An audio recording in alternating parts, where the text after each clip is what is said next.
Awesome. So today I'm going to show you, this is probably going to be the first video for a puppy groom. So this puppy is about 4 months old, and we want to make sure that our puppies are vaccinated before they come into the trailer. So they have to have all 3 vaccines before they step into our trailer, same as it would be for when they go to a park. So I think it's really important that we do start off with our puppies in the trailer. I call it a puppy introduction. And any client that has come to me and said that they've got a dog that hasn't had a groom, I say, well, I just do a tidy up. So a tidy up is the face, clean up their face, clean up their coat around their mouth, they tidy up their feet, tidy and do a hygiene area, bath, blow dry. So what I normally like to do with my introduction puppy trims is we need to teach them about the equipment, we need to teach them about the bathing and the blow drying and then the restraining. So we need to desensitize them. So every dog is different. I've had puppies who pick it up really quickly, and I've only needed to do 1 introduction with them, and then I could do a full groom on them on the second time. I've also had a puppy who it took about 4 goes before I could actually do a full groom, and now he's like my #1 favorite dog to groom. He's the best dog to groom. So I think it's really important that we educate our clients to book in on a regular basis. I do about every month until I feel the puppy's ready to do a full groom. It can go in all different ways. If we're about like say level 3rd time introduction and the puppy's still not accepting the clippers, then I will just use my thinning scissors or my chunkers and go through and take some length off. The reasons why when they hit about 6 months old, they are going through a transition where they are, especially with this breed, a Cavoodle, they are losing their puppy coat, and what happens is that the nutrition comes out of their puppy coat and goes into their adult coat. So in that transition, they can mat very easily because it becomes very brittle and bristle on the ends, and they just tangle super easy. So I normally set my guys on a program. So I say, look, we'll do a program. I see you every month, and then when the puppy's ready for a groom, I'll just take the tips off, because obviously everybody likes the puppies long. I like to take the tips off, so then that way it starts to get rid of those dead ends, those split ends, until a full adult coats come through, and that can take a process. It all depends. Every dog's different on how quick and long their coats grow. So what I normally like to do when I first get the dog in is that I like to introduce the equipment before I do the bathing and the blow dry. And the reasons why that is because we're putting sort of fear into the dog, and the dog will only take 20% in what I'm teaching it. So reasons why I'm introducing it now is because the dog has already got full attention, we'll take everything into the brain. So I normally start off with brushing my dog, because I need to see how the dog handles being brushed, and I do a lot of chin stuff. So the chin training does take time. That I think is one of our main issues when it comes to puppies, and I just sort of lightly grab and then kiss. I think kisses are really, really important when it comes to puppy chinning holds, just so they know that it's not scary. For a puppy, it's really scary to be restrained, and that's what we're training them. We're training that it's not a bad thing. So we just put it, so I normally use pressure release, so I'll put a bit of pressure on and then I release. Oh, that was nice. Oh, nice. Is that fun? Okay, you get lots of kisses anyway, don't you? And then I hold on a little bit longer, and then I release. See how this shakes? So that means the process is going into the brain. And we do a little bit more. See how we submitted and rested? Good. And then I release. And that's how I sort of start my chin holding process. And then we do some brushing. I like to maneuver the dog around. So when we're doing a puppy introduction, we're introducing all of the equipment. So we're doing the restraining equipment that we normally use when we're doing grooming. So we show the puppy all these things. What's going on? There we go. And while we're in our head, we're focusing on being calm and not building up that adrenaline in the puppy. How's that? Okay, and then we do a little bit of brushing by holding the chin and moving around, just a little bit of pressure. And then what also, like, the purpose of brushing is because we're practicing the holding of the legs is what we'll be doing when we do our grooms.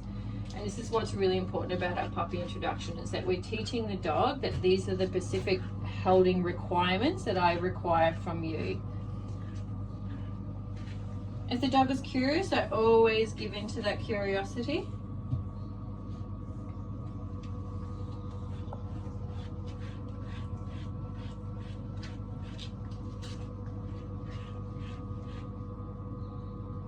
I'm very interested in my brush, or you're just very interested in what I'm doing.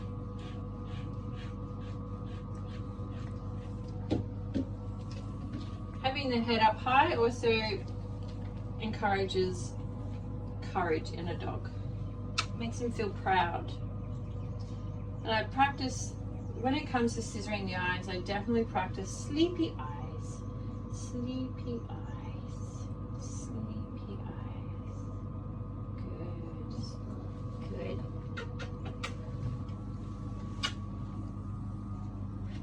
So what we're doing is we're desensitizing the dog to things. So what I'm doing right now is already just training, and then I will change it by adding something into it. So like when I'm using my brush here, it'll eventually change to a clipper or some scissors. So we're doing a desensitizing where it's the same but it's not the same. We're just adding little things. We're just changing it every time by just a little bit. So now that we've already been in the harness, so now I'll start introducing my crazy loud clippers.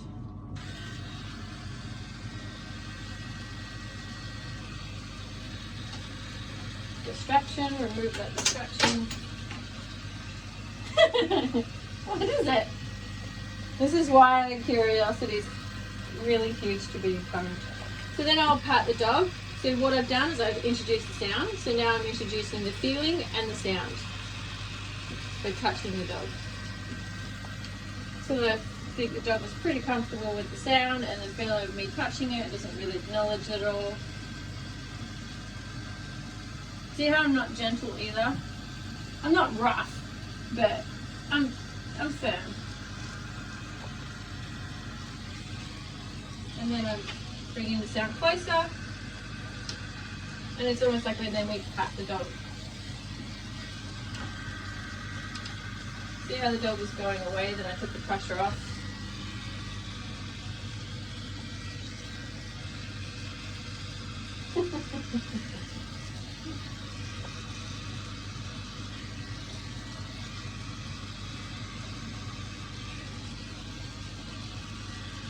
And then I'm also using positions where I'm holding the bum up like you would normally with a broom.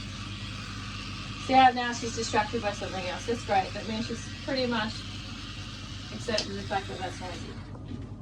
Now I'm going to make it louder by adding some more blade. My clippers are loud. These are pretty old. They've been dropped and thrown around. That's why they're super loud, so ignore that. They're not supposed to sound like this, but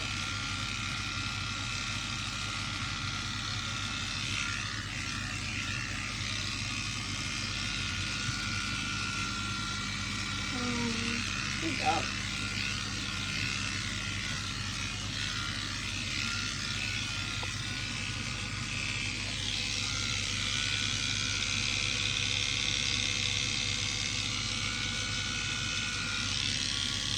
I can already tell right now grooming this dog would be a definite no today. Maybe it might be okay the next time, but you can see the way she's handling that. She's not too overly fussed about it, but she is super wiggly, and I wouldn't do a groom on her the next time around. I'll see how she goes in about a month and see if she's a little bit older and mature. She might be okay, but I'd probably maybe do her on the third go. Scissors now, introducing sound. You're always encouraging curiosity.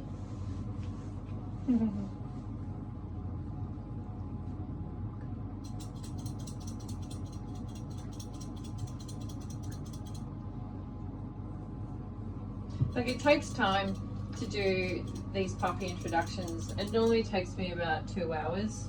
I don't go over 2 hours with anything. So about an hour and a half to 2 hours because I'm taking the time.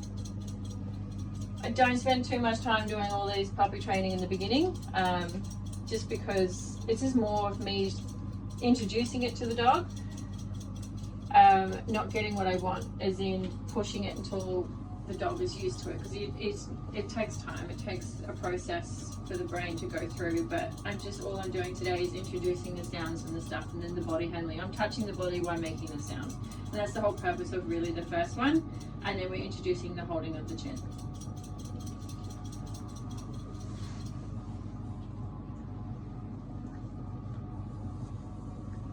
See how much better she's with me holding her chin now?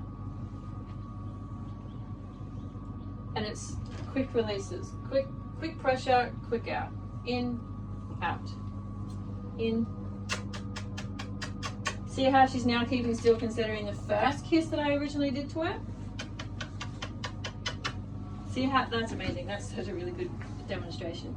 So yeah, that's really good that she's understanding now what she's picking it up, what she needs to do, which is keep still, just keep still. And then the washing. Alright, so now that's kind of where I'll stop it. Then I will bath her, and then I'll show you another video how to introduce blower to a dog.